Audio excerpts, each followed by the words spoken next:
Twitter was going crazy. Molly Mae said we all have the same 24 hours with Beyonce. Let's get into it.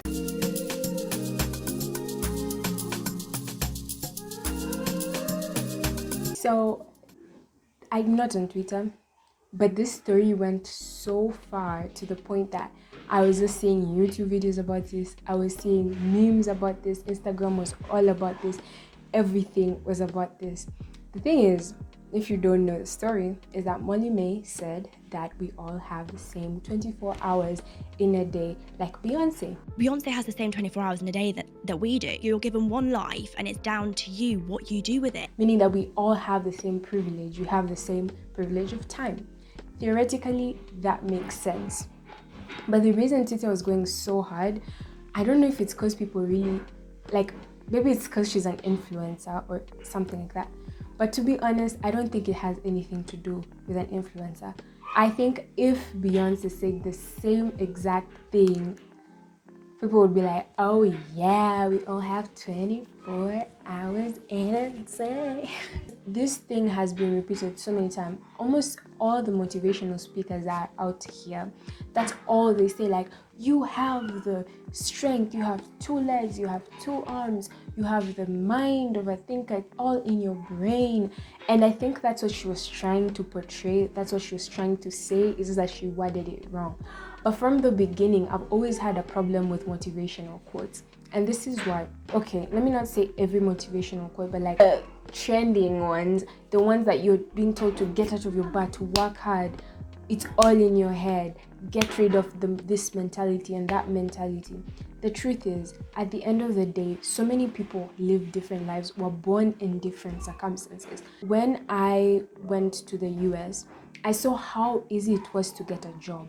By the age of 15, people are working. People are getting money. It's not the same back here at home where I cannot work at 16 because there's a 50-year-old man out there who has a degree and cannot get a job. Not because he does drugs, not because he's an alcoholic, not because of anything to do with that, but simply because life is not on his side. Now, what am I saying? Am I saying that people should just be okay, that's their destiny and everything? No, I do believe it has some truth to it, but that's the problem. Like with the new age and the thing and self-will and self-empowerment, the truth is it doesn't work. It really doesn't. It works for privileged people, if I can say. What if I was born in a poor family and yes, I have the self-will to do so, but I don't have the resources, and this is so much of the stories of people around us.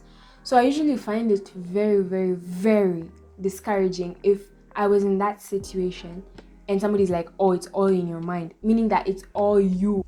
Secondly, when you come to think about it, let's dive into the spiritual. Some people are born with so many generational curses.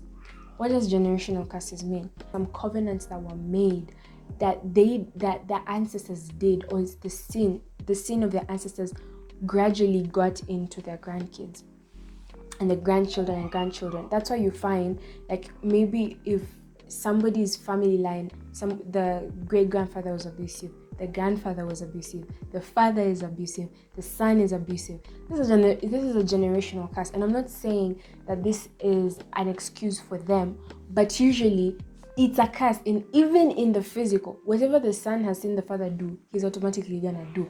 How many times have you ever had somebody saying, like, I will not be abusive, because my dad was abusive, or I won't be an alcoholic because my dad was an alcoholic, and then they just end up in the same position as the dad, or in most cases even worse.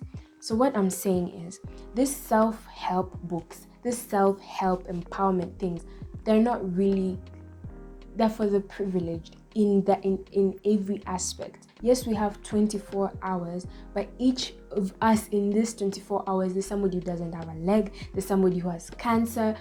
Is that their fault? Yes, it's the same 24 hours, but it's not their fault. So then how can we navigate through that? How can we navigate through a life that is completely different? What would you say to somebody who's just got cancer today and they hear from this woman that, oh, we have the same 24 hours? what do? The truth is that you need God. You need a higher power, somebody who knows you inside and out, somebody who's already in your future, and somebody who already has good plans for you. If you do not tap into that, if you do not tap into that source, then you're missing so much. You're just going through the motions and you can't even like cancel it. Say for the generational curses of poverty and even mentality, like poverty mentality, all that can't be helped with a self-help book.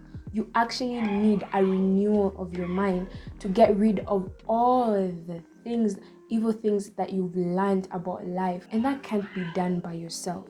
And I think that's why so many people are out here depressed and sad, because they're being told it's all in your hands, it's all in your power. But in reality, it's really not in your hands, and neither is it in your power. All you need to do is just tap into that source, and you'll see so much change in your life. Mostly if you found yourself in the same position over and over again. So that's it for today. I just wanted to talk about this, and yeah, bye.